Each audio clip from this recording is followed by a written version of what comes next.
আমার এক চাচাতো ভাই আমাকে সকালে কিছুক্ষণ আগে প্রশ্ন করছে যে আচ্ছা ভাই আমি এখন হোটেলে কি মাংস খেতে পাবো? তো আমি বলছি হ্যাঁ খেতে পাবা। বলছি কুরবানি তো চাঁদ উঠে গেছে, আচ্ছা কোনো সমস্যা নেই।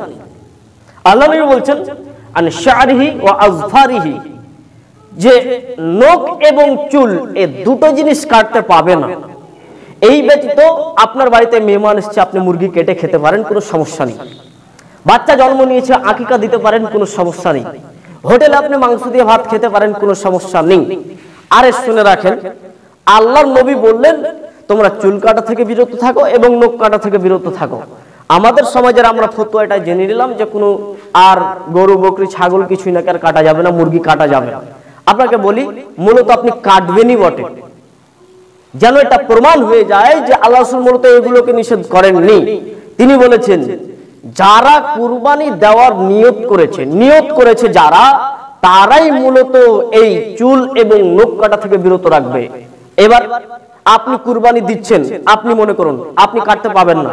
একজন ব্যক্তি ইচ্ছা করলেন যে আমি কুরবানি দেব, কিন্তু দিতে পারলো না, ওকেও কিন্তু বিরত থাকতে হবে।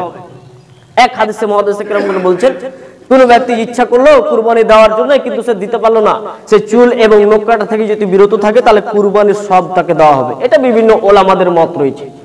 আমি আপনাকে বলছিলাম উম্মে সালমার যে হাদিসটি রয়েছে, কুরবানির চাঁদ দেখে নিলে আপনাকে চুল এবং নখ কাটা থেকে বিরত থাকতে হবে।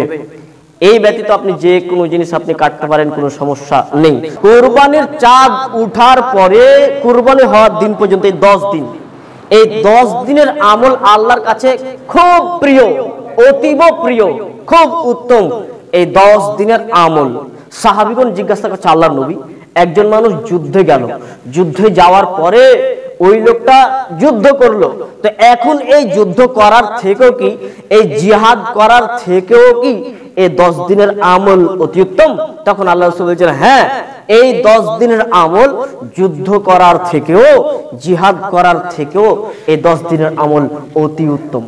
দেখেন আপনি যুদ্ধ করতে যাবেন, তা আল্লাহ নবী বলছেন যুদ্ধ করার থেকেও এই 10 দিনের আমল হচ্ছে সব থেকে উত্তম আমল।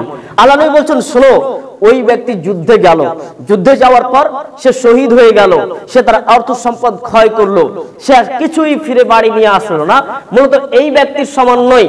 কিন্তু একজন ব্যক্তি যুদ্ধ করতে গেল, যুদ্ধ করতে গিয়ে যুদ্ধ করে আবার ফিরে আসলো, এই ব্যক্তির থেকেও উত্তম হচ্ছে এই কুরবানির চাঁদ উঠা থেকে নিয়ে কুরবানি দেওয়া পর্যন্ত এই 10 দিনের আমল। তো মুহাদ্দিস ইকরামগণ বলছেন এই 10 দিন তাহলে কি কি আমল করতে হবে?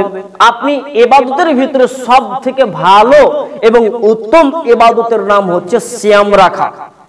ইবাদতের ভিতরে সব থেকে উত্তম ইবাদত হচ্ছে সিয়াম পালন করা।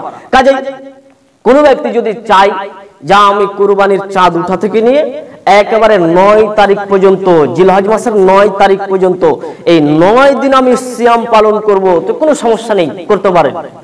আপনি যদি বলেন যে আমি এতটি রাখতে পারবো না, 2টা রাখবো, তাও পারেন। 3টা রাখতে পারেন, তাই পারেন।